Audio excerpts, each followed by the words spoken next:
नमस्कार दोस्तों, मैं अपने चैनल फाइनेंशियल फ्रीडम पे आप सभी का स्वागत करता हूं। दोस्तों, आज हम ICICI Prudential large and mid cap fund के बारे में रिव्यू करेंगे। दोस्तों, जैसा कि नाम से ही आप देख सकते हैं, ICICI Prudential large and mid cap. So इस फंड में लार्ज कैप और मिड कैप दोनों ही फंड्स में एक्सपोजर होता है। सो इसकी करंट नेमी देख सकते हैं 1000 रुपये हैं 11 जून 2024 को। और देख सकते हैं पिछले 5 सालों में इसने अपने फंड को अपने कैटेगरी एवरेज को बीट किया है। देख सकते रिटर्न्स देने के मामले में देख सकते हैं इस फंड ने 185% का रिटर्न्स दिया है 5 सालों में, जबकि कैटेगरी एवरेज ने 168% का रिटर्न दिया है।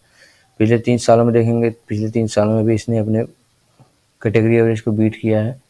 इस फंड ने 102.4% का रिटर्न दिया, जबकि कैटेगरी एवरेज ने 81.3% का रिटर्न दिया है।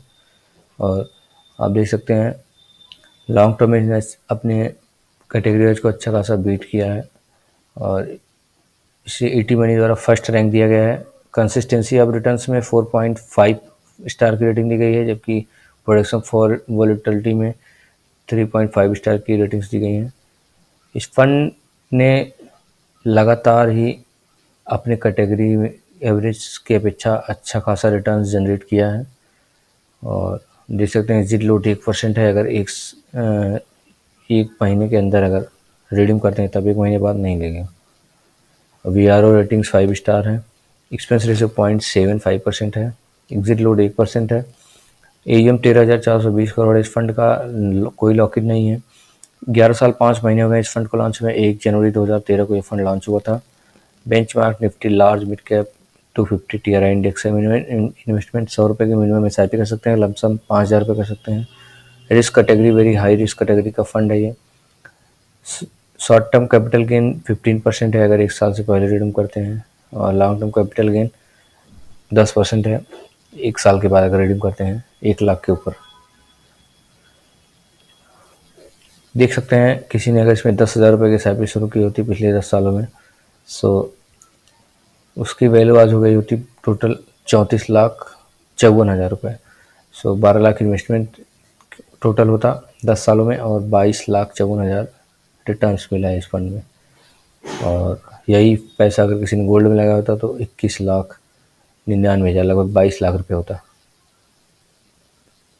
ट्रेलिंग रिटर्न आप देखते हैं पिछले 6 महीनों में 22% रिटर्न इस फंड ने दिया है। कैटेगरी ने 20.5% रिटर्न दिया है।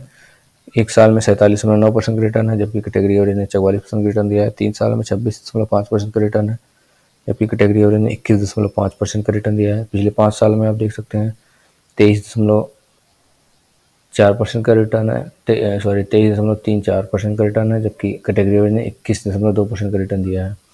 और पिछले 10 सालों में इस फंड ने 16.4% रिटर्न दिया, जो कैटेगरी एवरेज ने 70% का रिटर्न दिया है। एसेट एलोकेशन देख सकते हैं लार्ज कैप में 49.6% की होल्डिंग्स है। इक्विटी में 93.98% की होल्डिंग है, जबकि डेट में 1.0% की होल्डिंग है। और लार्ज कैप में देख सकते हैं 49.6% की होल्डिंग है, जबकि मिड कैप में 38.2% की होल्डिंग है। स्मॉल कैप में 6.13% की होल्डिंग्स है।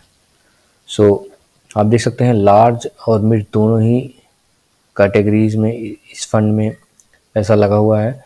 सो ये फंड्स लार्ज कैप के पीछे थोड़ा सा ज़्यादा वोलेटाइल होते हैं और उनसे ज़्यादा रिटर्न देने की भी क्षमता रखते हैं, क्योंकि मिड कैप फंड्स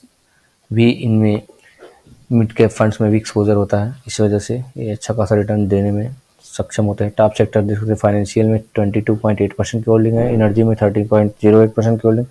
ऑटोमोटिव में 10.7% की होल्डिंग। हेल्थ केयर में 9.1% की होल्डिंग। टॉप होल्डिंग्स देख सकते हैं ICICI बैंक लिमिटेड 6.2% है।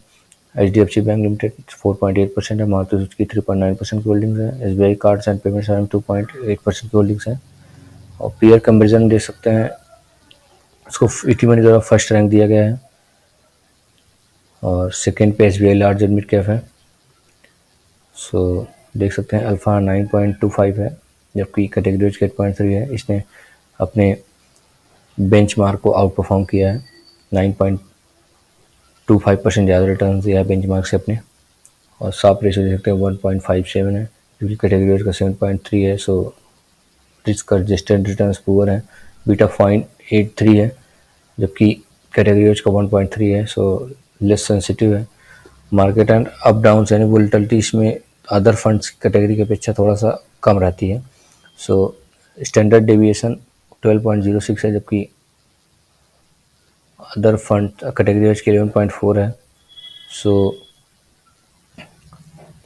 आप देख सकते हैं फंड मैनेजर इसके हैं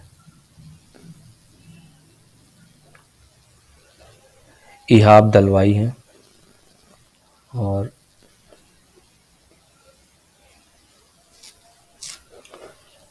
दोस्तों मैं बताना चाहूँगा, मैं कोई भी इन्वेस्टमेंट करने से पहले अपने फाइनेंशियल एडवाइजर से सलाह ज़रूर लें। मैं सेबी रजिस्टर्ड एनालिस्ट नहीं हूँ। सो दोस्तों इस फंड्स में आप इन्वेस्टमेंट कर सकते हैं अगर आपका टाइम हो, इन्वेस्टमेंट होराइजन लगभग 5 सालों तक का होना चाहिए, 3 से 5 साल तक का होना चाहिए, क्योंकि ये फंड्स थोड़ा सा